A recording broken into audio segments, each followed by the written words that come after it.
Okay, yes, it is as Cool. desired.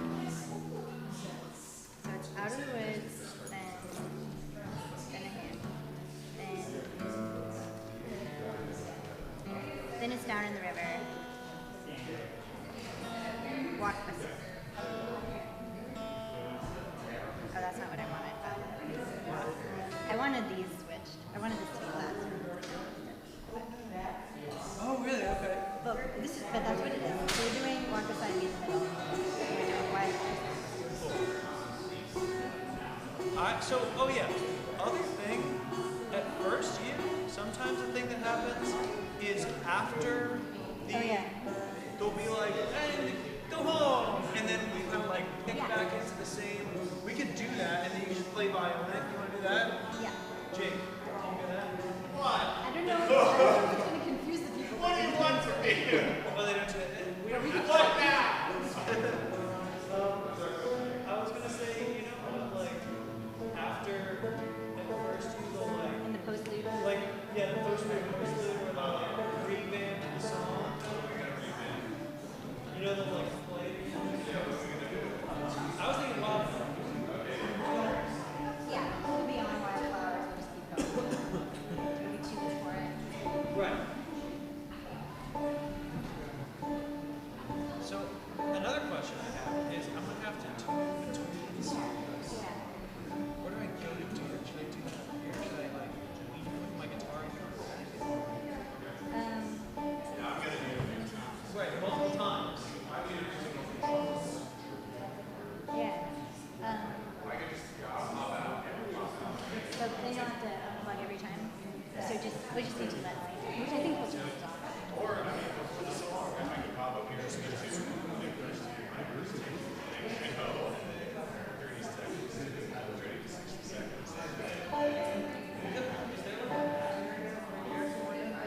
Yeah.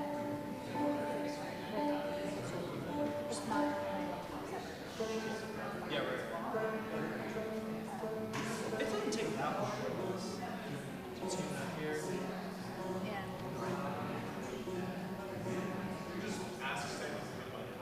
Yeah. Yeah.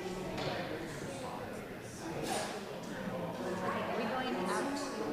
Huh? Are we going out there to run? I would be down. Let's go out right there. Let's do it.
It's all about bathrooms now.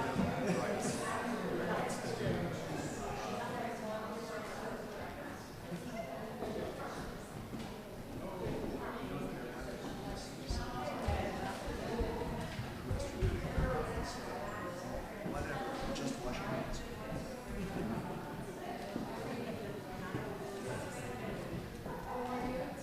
Sometimes.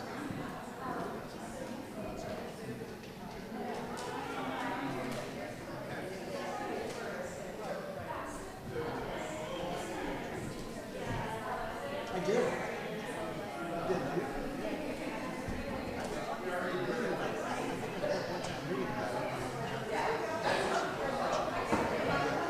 So much of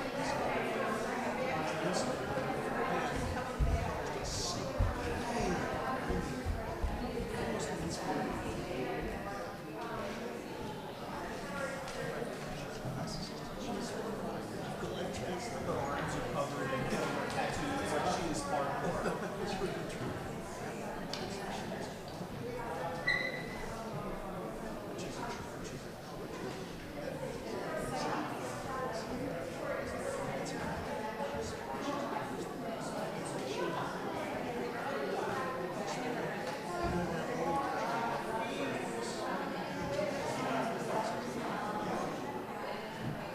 today's papers.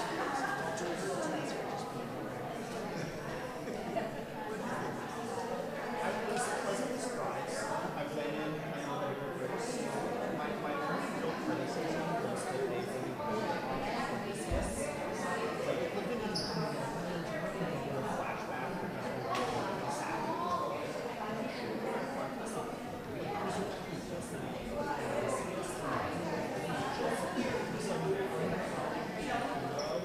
He made like so many yes, that talks about but he wasn't the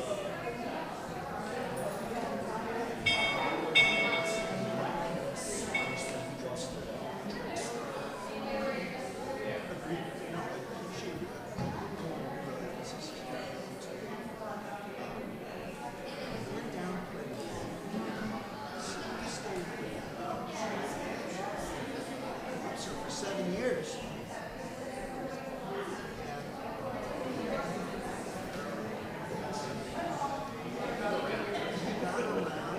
He was there for a reason, and John's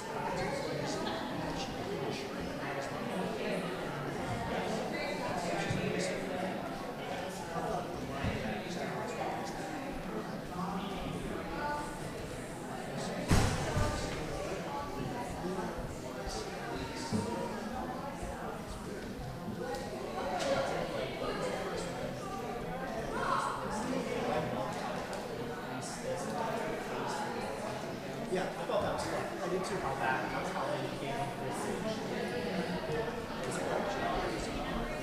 so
Good morning. And welcome to Mainline Unitarian Church. I'm Lloyd Cole, a member of the Board of Trustees. Greetings to those joining us online. We're glad you're with us. And a warm welcome to our visitors and newcomers. Please join us after the service for refreshments across the hall and conversation throughout this floor. We look forward to meeting you. MLUC is a community with much more happening than just Sunday worship. To learn more, see the list of events on the back of your order of service, stop by the video screens in the atrium, or visit our website at mluc.org. Today, we welcome as our guest minister, Reverend Eric Posa. Reverend Posa has over 20 years' experience in UU ministry, including almost 3 in Cherry Hill, New Jersey at the Unitarian Universalist Church. He'll lead today's worship along with our Director of Learning and Family Ministries, Dawn Star Sarah Sporchell, and our Worship Associate, Travis Billicksbach Scholl. Music this morning is by a very special group made up of Kate Saylor on fiddle and vocals, Neil Remitz on guitar and vocals, Jake Karras on banjo and vocals, and Adrian Klein and Renee Hammond on voice. And for our hymns, Jody Brown will join us on piano. Thanks as always to our terrific tech and media team and to our greeters and ushers. Now, please silence your electronic devices and join me in reaffirming our mission statement. Together, we transform lives through love, service, and our welcoming faith.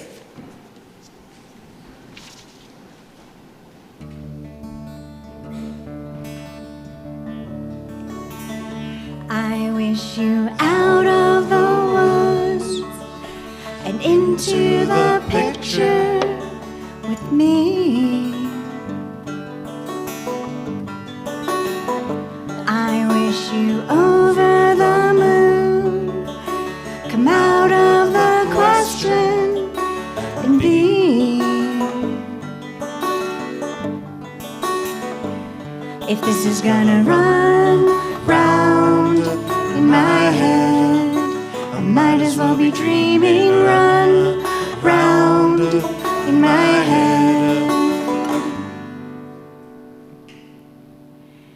I roller coaster for you. Time out of mind must be heavenly.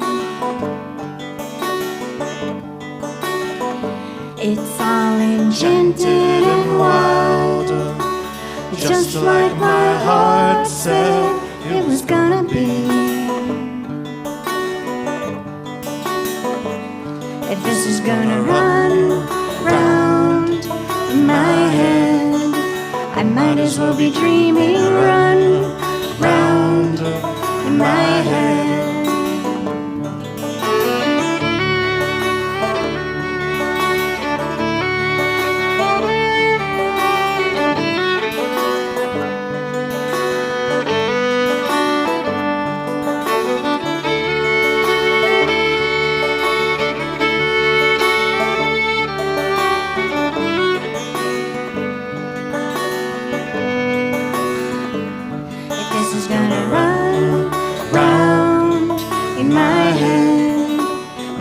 I'll be dreaming. Run round in my head. If this is gonna run round in my head, I might as well be dreaming. Run round in my head. If this is gonna run round in my head, I might as well be dreaming. Run round my head. I'm just gonna run round in my head. I might as well be dreaming. Run round in my head.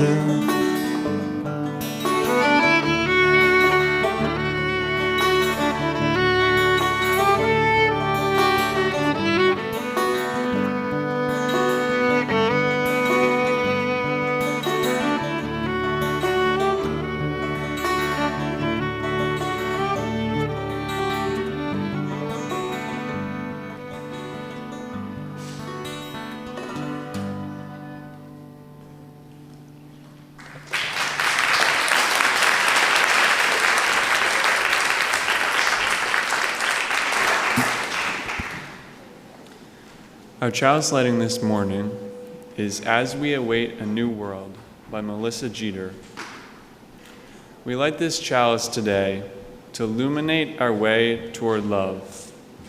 Inside the womb of this waiting time, we are bathed in sounds, floating in love, growing out of our comfort zone. We experience love, sorrow, pain, and joy. There is a numinous quickening as we await a new world yet unborn.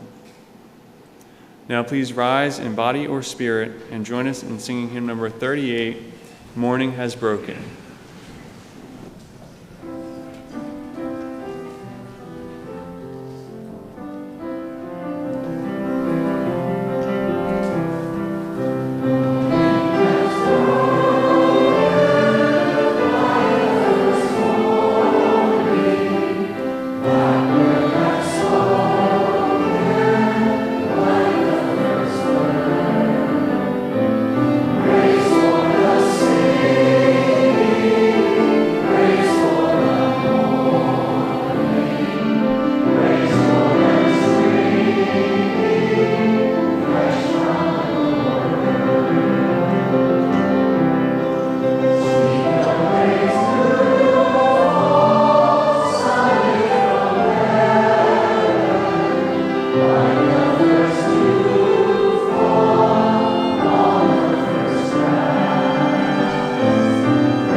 I'd like my volunteers who have scripts to come up to the front now.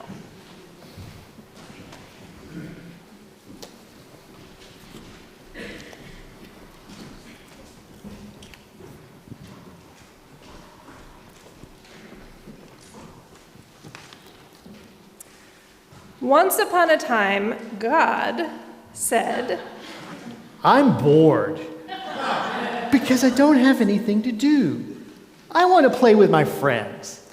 And because God is God, as soon as the words were spoken, God's friends were there. And when God saw them all gathered, God said, I've been bored because I haven't had anything to do. Let's play something. Good idea. Use the microphone, Good idea. said God's friend. What shall we play? God thought for a minute and then said, I know. Let's play hide and seek. the friends all said, Yeah! They knew that hide and seek with God was always exciting and different because God was the one who hid, and God always thought of wonderful places to hide. So God's friends closed their eyes tight and counted to 10. Out loud. 1, 2, 3, 4, 5, 6, 7, 8, 9, 10. When they opened their eyes, God wasn't there anymore. So they all went off to look for God.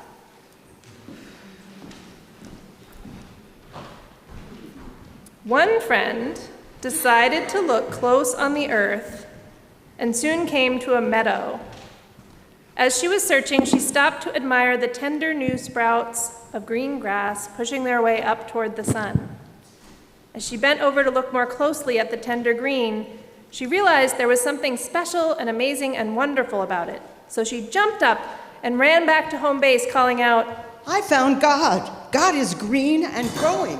I found God in the grass. Another one of God's friends decided to look for God in the night. She watched the sun go down and heard the workaday noises stop and saw the lights in the houses go out. As it got darker and the peaceful night wrapped around her, she listened very hard, and then she realized there was something special and amazing and wonderful about it. And when it was so still that she could see and hear nothing at all, she suddenly jumped up and ran to home base, calling out, I found God. God is dark and peaceful. I found God in the night. A third friend looked on the earth and felt the mystery of the grass growing toward the sun. He stayed and watched the night come on, and he felt the mystery of the darkness and the stars. He thought to himself, Emery, that's you. These mysteries are special and amazing and wonderful. But when he finally came back to home base, when she finally came back to home base, she said, go ahead. I found wonderful mysteries, but I am not sure if I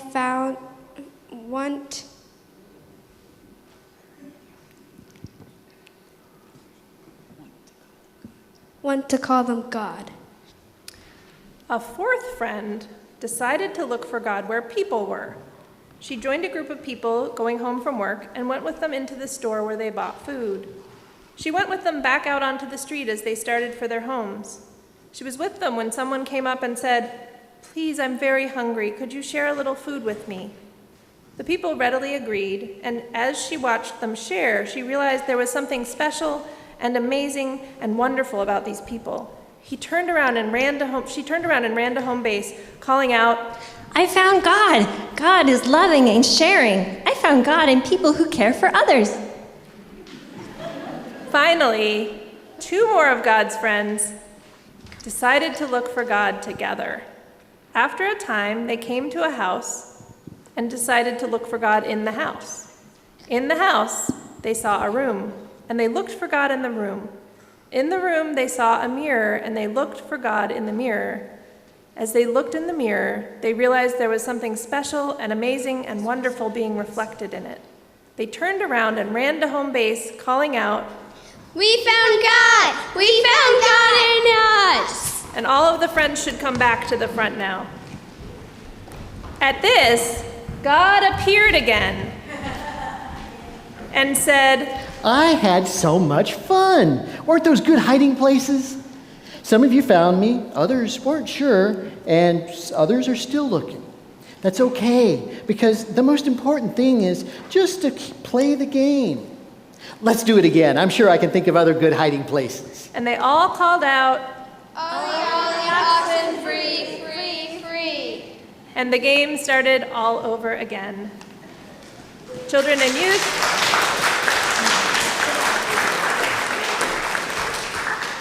youth and their teachers can go to their classes now, and I will meet you out there.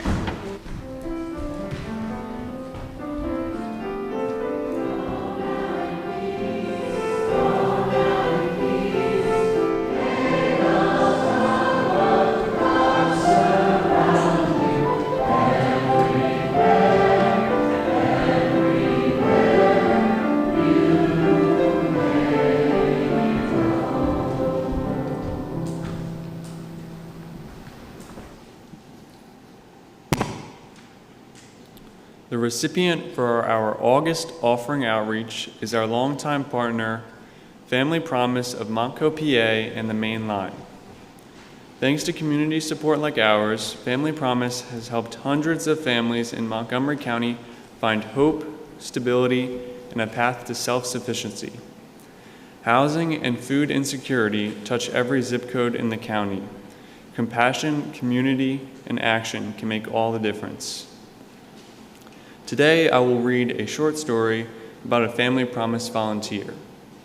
Sarah, a volunteer from Mainline Unitarian Church, was awarded the Gold Level Presidential Volunteer Service Award, a national honor recognizing exceptional commitment to community service. We are thrilled to celebrate with Sarah, who earned this award through her youth-led initiative supporting children's mental health and with baking and community care. Her work began at age 10 when she started baking birthday cakes for children in the Family Promise Emergency Shelter Program. Since then, her project, Baking a Difference for Kids, has grown into a regional effort. Last year, she co-launched the You Matter Birthday Bags initiative, distributing 325 birthday cake kits to food pantries across the region. Something as simple as a birthday cake can make a child feel like they matter, Sarah shared. Thank you, Sarah, for sharing your gifts with Family Promise. To make a cashless donation, whether watching remotely or here in the sanctuary, please follow the instructions that you see on the screen or in your order of service. The offering will now be gratefully received. Will the ushers please come forward?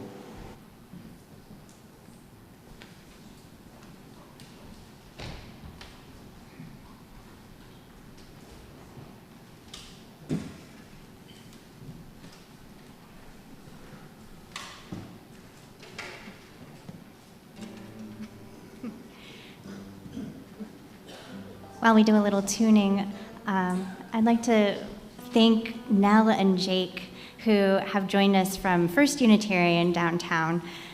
We sang together at their Music Sunday back in May, and we just loved singing together so much, and we're really happy to be able to join with our MLUC friends and sing some music for you today.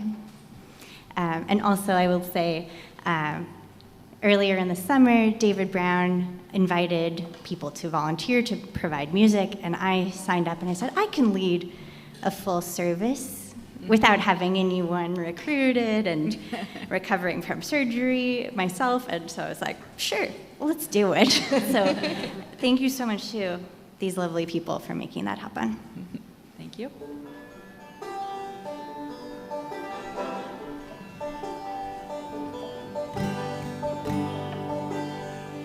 As I went down to the river to pray, studying about that good old way, and who shall wear the starry crown? Good Lord, show me the way. Oh, fathers, let's go down, come on down. Oh, fathers, let's go down in the river to pray. As I went down in the river to pray, studying about that good old way, and who shall wear the starry crown? Good Lord, show me the way. Mothers, let's go down. Oh, mothers, let's go down, come on down. Oh, mothers, let's go down in the river to pray.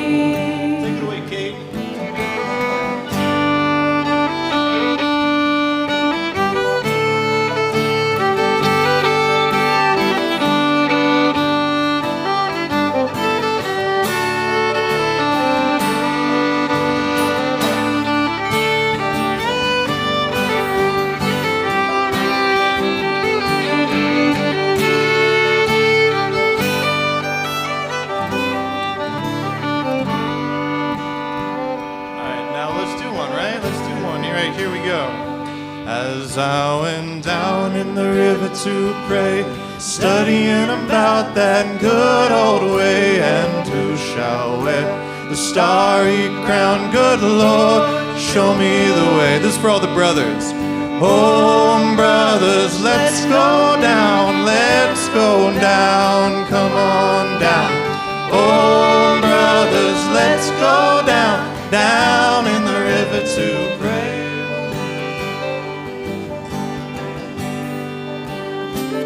As I went down in the river to pray, studying about that good old way, and who shall wear the starry crown? Good Lord, show me the way. Come on, sisters. Oh, sisters, let's go down.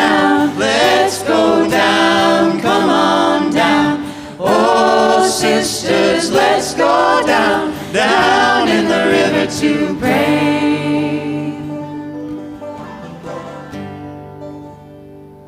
As I went down in the river to pray, studying about that good old way, and who shall wear the starry crown? Good Lord, show me the way. One more time for the children. Oh, children, let's go down, come on down. Oh, children, let's go down, down in the river to pray.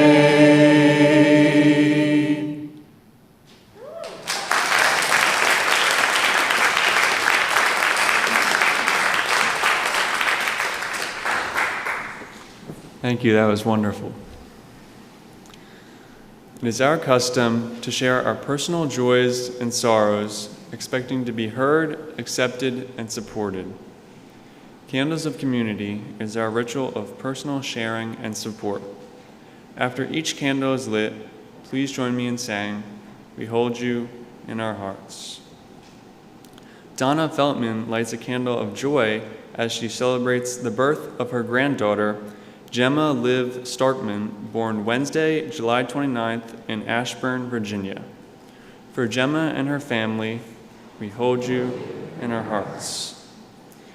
And for all joys and sorrows too deep for words, we light a candle and hold you in our hearts.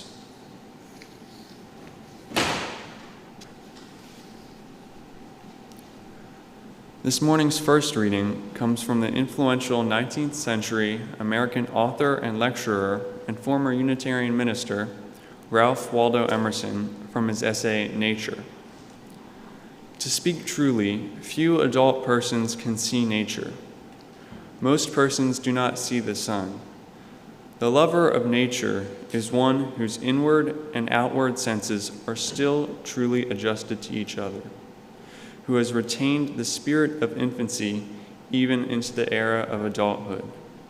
In the presence of nature, a wild delight runs through people, in spite of real sorrows. Crossing a bare common, in snow puddles, at twilight, under a clouded sky, I have enjoyed a perfect exhilaration. Standing on the bare ground, my head bathed by the blithe air and uplifted into infinite space, all mean egoism vanishes. I become a transparent eyeball. I am nothing. I see all. The currents of the universal being circulate through me. I am part or particle of God. Our second reading this morning will be read by Reverend Posa.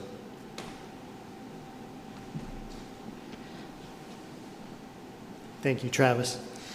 Before I share this next reading, I hope to offer a bit of context, both for it and for the sermon to follow, because we'll be looking at a theological subject that I believe has become surprisingly relevant for Unitarian Universalists in the last few years: how we understand religious experience. That may surprise you, but look forward to explaining why I believe that's become relevant for us, especially for us as religious pluralists, we who include non-theists and monotheists and polytheists. Can we have a shared understanding or a shared approach to what it is that makes experiences religious? Can pagans and humanists, Buddhists and Jews and Christians genuinely compare and contrast the similarities and the differences between those experiences that impacted their deepest sense of meaning and their highest values?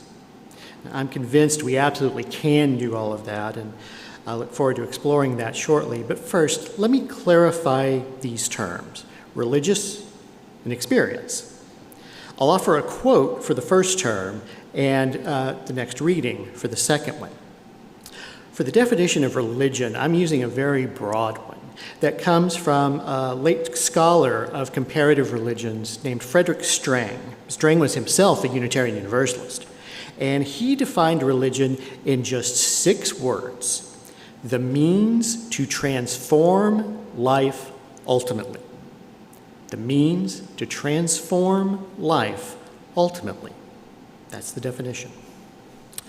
And as for experience, I've found a fruitful approach to understanding this actually in a school of philosophical thought that a few of you might know, but I'm sure many others won't. And it unfortunately has a long name with far too many syllables: phenomenology. Yeah, I know. As it happens, this is surprisingly related to another and better known school of philosophy that more of you may have heard of, existentialism. I've found exactly one person who has explained phenomenology in refreshingly non-academic language. She's a writer and intellectual historian named Sarah Bakewell. Her description comes from what's essentially a group biography that she wrote about the existentialist philosophers. It was published about a decade ago, and it has one of my favorite subtitles of any book I've ever encountered. The title is At the Existentialist Cafe. And here's the subtitle: Freedom, Being, and Apricot Cocktails. The apricot cocktails are shockingly important to the story. But anyway, she writes, so what exactly is phenomenology? It's essentially a method rather than a set of theories. Its basic approach can be conveyed in two words: describe phenomena. The first part of this is straightforward: to describe. It means stripping away distractions, habits, cliches of thought, presumptions, and received ideas in order to return our attention to what they called the things themselves. We must fix our beady gaze on them and capture them exactly as they appear rather than how we think they are supposed to be. The things that we are to describe so carefully are called phenomena. The second element in the definition, and the word phenomenon has a special meaning to phenomenologists. It denotes any ordinary thing or object or event as it presents itself to my experience rather than how we think they are supposed to be. Here ends the reading.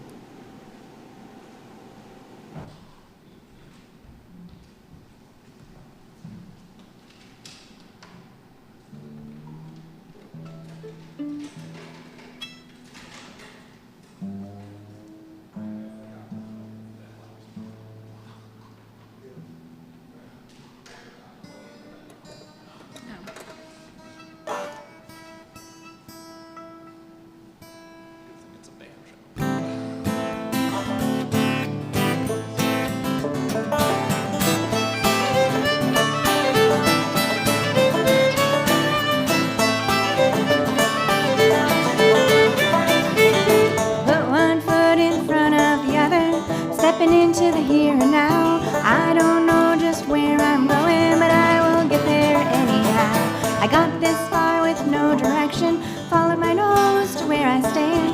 Something is strong and I know I'll get there, sat right down in the promised land. Sister, come and walk beside me till our pathways do divide. Nothing much but love to give you, even less than eye to eye.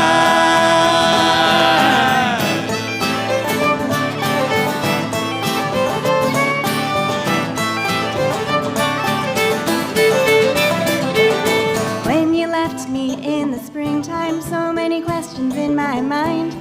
Summer's coming, it's got me waiting, but no more answers could I find. I saw you out on the Rocky Mountain, felt you on the great North Sea. It's a lonesome road that I had to travel, but you will always be with me. brother, come and walk beside me till our pathways do divide. Nothing much but love to give you, even less than eye to eye.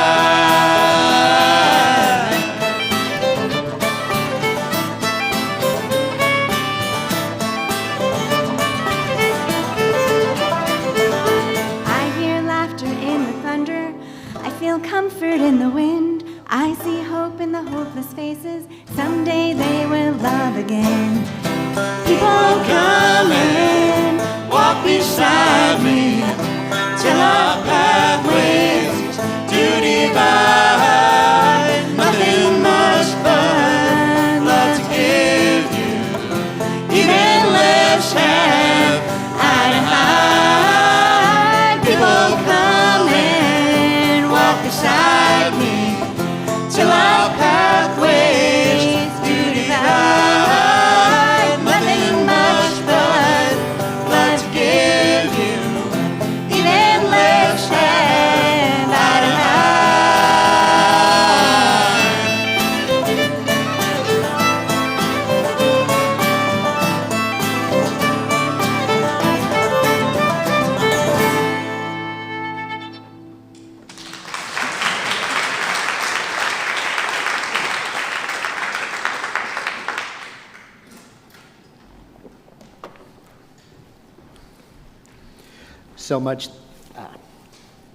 So much thanks to our musicians, members, and guests alike. It's always good to see cross-congregational collaborations. So the best place I know to start a sermon that talks about religious experience is to talk about the first such experience I ever had. But I do want to note, the fact that I may have had this experience does not mean I expect others will have had similar ones, that others should have similar ones. And I should also note that this sermon and the topic of religious experience in general, despite popular misconception, is not, at least not necessarily, about God, even though, as it happens, my personal story is. So, it was early in the last semester of my undergraduate studies, mid-1990s, for those of you who want to do the math. And I was finishing up my degree as a major in, yes, you guessed it, philosophy. I had just started attending services at a Unitarian Universalist congregation for the first time. This happened the day after the second service I attended at what would later become my home church. It happened to be the last day of the month. I was home alone, and I was listening to music before going to a Monday evening class. And yes, I was dancing around the apartment while I listened to it. I was an undergrad. And then I felt something. I felt something like a surge of energy that was moving through me. Strong, powerful, almost overwhelming. And I do mean moving through, not from. It clearly felt like it originated from outside myself. And I got a profound sense of connection to whatever it was, and the sense that it was moving through everything else around me as well. And in that moment of that powerful experience, a quote popped in my mind from something I had just read for a class that I was taking that semester, that I had just started. The class was American philosophy, and the quote was from the first author who we started with in that class, Ralph Waldo Emerson, from his essay on nature, from the passage that Travis just read a few moments ago. The currents of the universal being flow through me. I am part and particle of God. It was a powerful moment in my life at a time when my own religious sense of myself was just starting to open, to expand. And for those of you who are wondering what song I was listening to when this happened, it's entitled The River of Dreams. The lyrics describe someone who's experiencing a spiritual crisis, with lines like, I've been searching for something taken out of my soul, something I'd never lose, something somebody stole. And I'm sure those lyrics are relevant to the experience I had while listening to them, although this does give me the dubious distinction of being possibly the only person, certainly the only one I know, to find God while listening to Billy Joel. I mean, there's probably a list of artists that could be compiled for whom people have found God while listening to their music. Now, I like Billy Joel, but I doubt he's high on that list. But putting him aside, the experience I had that evening in my apartment wound up being an explicitly Unitarian Universalist experience of the presence of God, because of the Emerson quote and my own new context attending a UU congregation. But again, I want to stress this. Religious experience need not equate with experience of God, because religion is not about God. That's how the religion scholar Loyal Rue says it. And A.V. Booth, could you please put up the first slide now? So he says it in his book entitled, "Oh, would you look at that? Religion is not about God" is the title of the book. And yes, clearly, from the story I just told, my own religious experience and religious life is theistic. A.V. Booth, you can take the slide down now. Thank you. Still, theist though I may be, I'll be the first person to loudly affirm that you can be religious without any belief in the existence of God or gods. And certainly you can be religious without experiencing God. If you don't believe me, ask any Zen Buddhist you know. So I hope these caveats reassure you all that I have zero interest in challenging anyone's non-theism or other personal theology. My interest here is in helping those of us across our theological differences to grasp more fully why experiences of a profoundly meaningful nature or quality are important. How do us UUs and other religious pluralists know when we've had a religious experience, and what makes it religious anyway? Also, as I said earlier, this has recently become a more important topic for us UUs. Why? Pause for dramatic effect while he takes a sip. Because of our UU shared values. Sort of. Some here will remember that it was just 2 years ago that the General Assembly and its delegates, that's the annual business meeting of the National Unitarian Universalist Association, for those who are new, overwhelmingly voted to change the UUA bylaws, specifically Article 2. That's the section that used to contain lists of principles intended to describe what UUism is about. And what replaced it is the statement of shared values: justice, equity, transformation, love at the center, pluralism, interdependence, generosity. But also, the old version included a list of sources that had influenced UUism. They included humanist teachings, spiritual teachings from Earth Center traditions, Jewish and Christian teachings, wisdom from the world's religions, words and deeds of prophetic people, and one other, which I'll note in a moment. The new version replaced that with a paragraph labeled Inspirations. And so now I'll make an editorial comment, and this may be only my own opinion. That new Inspirations section, that new paragraph, I think the first sentence of it is very strong, and the rest of it is useless. It's intentionally generic language that purposefully says nothing in particular, which I respectfully think was the wrong approach on an otherwise very well-written set of understandings of our shared faith.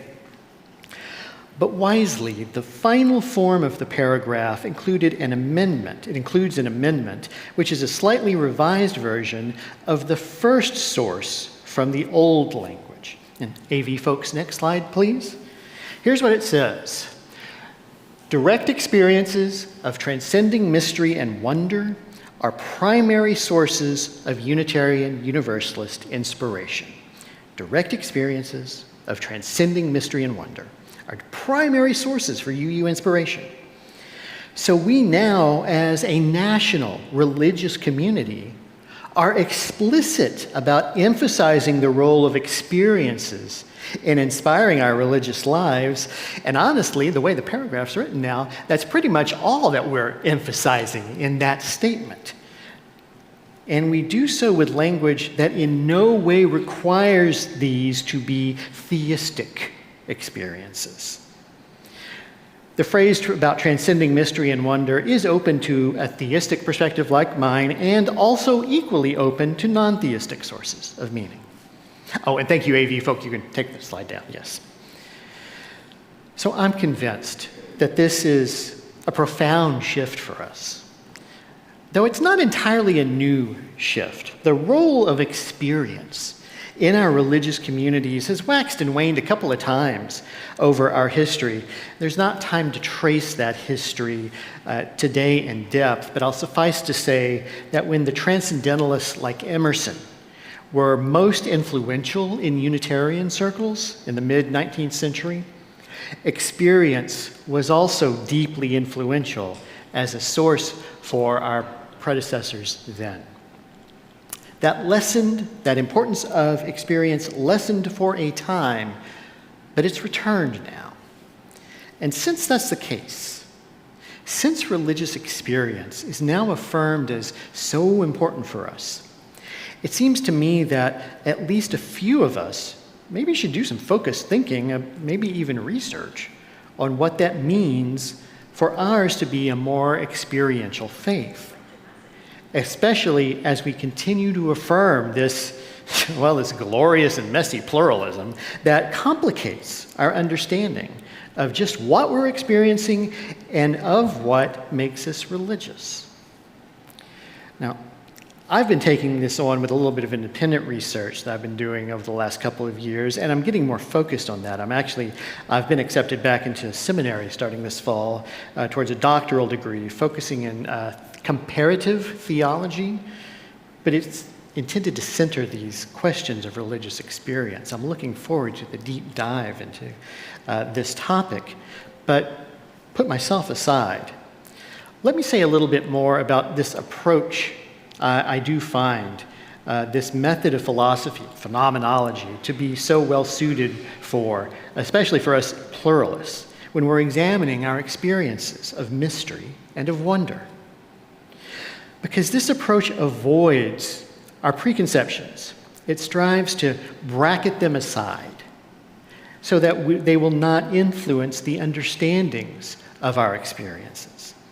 We do not start from an assumption that God exists. We do not start from an assumption that God doesn't exist. We don't start from any metaphysical viewpoint like realism or idealism. We may, as individuals, hold those views, but when we're encountering a particular experience, we're just describing the experience, describing the phenomena, and then extrapolating what we can from those phenomena, from the descriptions of them, without trying to affirm or to deny any preconceived theory. In our UU approach to religious life, in our approach where we refuse to require any particular set of beliefs, I find this method is really well suited to how we do theology. And I'll note as just a local aside, this has been a surprisingly influential philosophical movement among Roman Catholics as well. And I'll confess I still only halfway understand why. But there are some philosophy departments that are known for specializing in this. Most of them are at Catholic universities, and one of the most prominent is 4 miles from where I'm standing at Villanova University. But let's come back to religious experience. One contemporary philosopher, one contemporary phenomenologist who has been really influential in thinking about this topic, thinking about religious experience from that viewpoint, is Olga Luchakova-Schwartz. Now, I actually had the pleasure of meeting her about 2 years ago at a conference, and I was pleased to learn that among her diverse academic positions, she'd actually taught Unitarian Universalists in the past. She was once an adjunct at Starr King School for the Ministry in California, one of our seminaries, where she taught the psychology of Kundalini Yoga. So this is somebody who's experienced at looking at different religious traditions through this lens. Luchakova-Schwartz offers a definition for religious experience. It's a very thorough definition. It's full of useful concepts, and it's written in pretty dense academic language, which I will not burden you with. But what I will try to do is unpack her definition in a way that makes some of the key concepts clearer, because I believe they can help us be open to recognizing when experiences we have that can help us be open to recognizing when we have experiences that take on that religious quality in our lives. And I'll use my own experience that evening while listening to music as an illustration for her points. The idea here is that we live our lives filled with everyday experiences, and many of them are quite mundane. Yet sometimes a different kind of experience breaks through. It interrupts that mundane flow and reveals areas that were once hidden to our consciousness. Just as that feeling of energy flowing through me interrupted my simple enjoyment of the Billy Joel song, and it added a deeper connection, a deeper sense of connection. These once hidden areas of phenomena are locations, if you will, where our experiences reach the limits of our lived experience in general. Locations of mystery, in her words. And I experience that mystery as that which came from outside me but flowed through me, separate from, yet connected to myself. And it's easy to think that we would need to work at integrating these experiences with religious meaning, and while that might be the case, Lutjakova-Schwartz argues that also our minds can spontaneously associate them with such meaning. It's that connection with language, with ritual, with other symbols, all of which might have a religious value in our lives, whatever that religion may be, Buddhism, Christianity, religious humanism, etc. That symbolic connection with what you find religious gives the religious quality to the experience. The Emerson quote, springing spontaneously to my mind as I was feeling the energy flow, led me to understand the experience as an experience of God. To put it more generally, I connected my experience almost automatically with words that were just coming to symbolize religious meaning for me, even in my then brand new religious identity as a UU. There's so much more I could say here. I'm in the early stages of pulling together resources to affirm this presence of wonder and mystery in broad ranges of phenomena, and to understand the psychological clues, to be aware of the religious nature of that mystery and wonder across multiple theologies. I'm especially looking forward to exploring the kinds of experiences from which non-theists might draw deep meaning and value, and how these can affirm one's worldview from a non-theistic perspective. Again, going back to Frederick Strang's broad definition, the means to transcend life, the means to transform life ultimately, I would call that a religious experience, even if others might eschew that vocabulary. But the terminology is not what's important. I think what's relevant here is the connection between experience and meaning.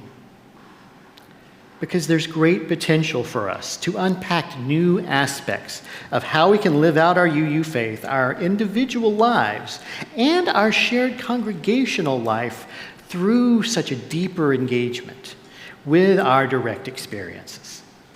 For today, I can only hope that I've opened a door for you to start exploring these wondrous and mysterious experiences in your own lives, and experiences that can deepen the sense of meaning and connection with that which is ultimately transformative for each of us across our differences of how we may understand that. I hope we all can be just a little bit more open as well to not only our own deepest experiences, but the experiences of others.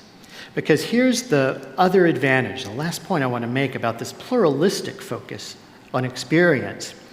When we're presented by a fellow UU, or anyone else, with an experience that on the surface does not match our own worldviews, I hope we can do just a bit of that bracketing which phenomenology teaches, not rejecting our critical judgments altogether, but just setting them aside for a moment or pausing them, at least at first, and listening for how another's experience has informed that person's life.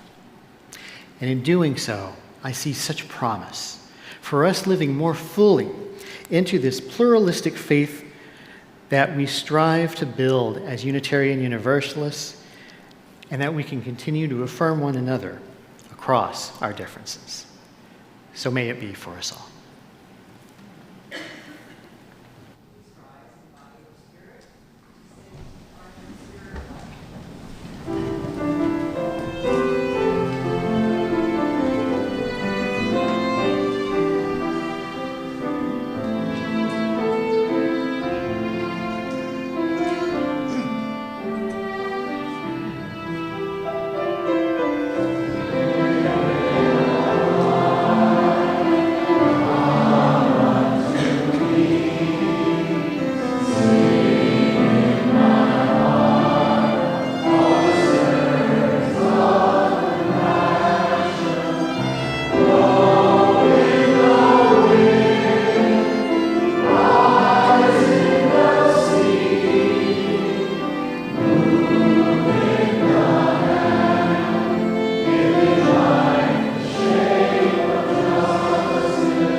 As our gathering in spiritual community draws near to its end, may we go forth from this sacred time and from the many sacred places where we have gathered, knowing that we are blessed, that we are good, that we are enough.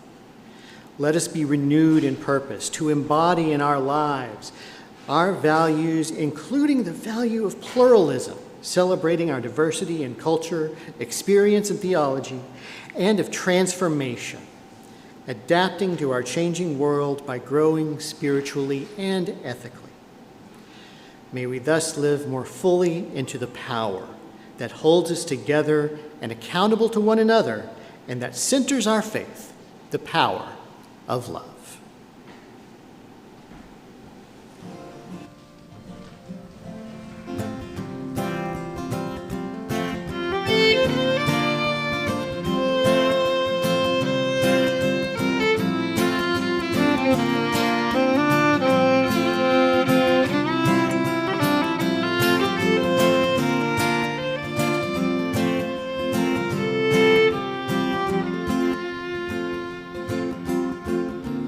You belong among the wildflowers.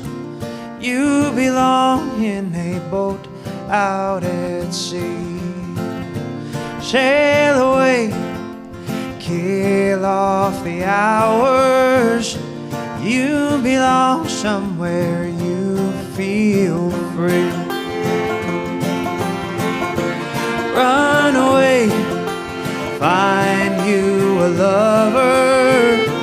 Go away somewhere all bright and new. And I have seen no other who compares with you. You belong among the wildflowers. You belong in a boat out at sea.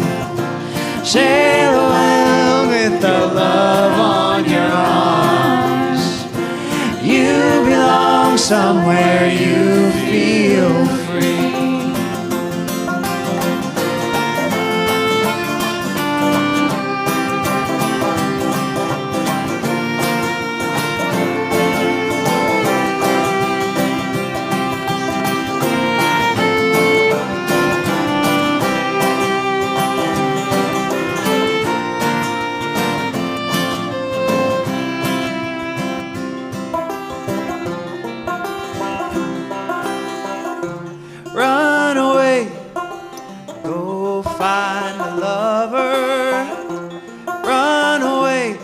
let your heart be your guide. And you deserve the deepest of cover. You belong in that home by and by. You belong among the wildflowers.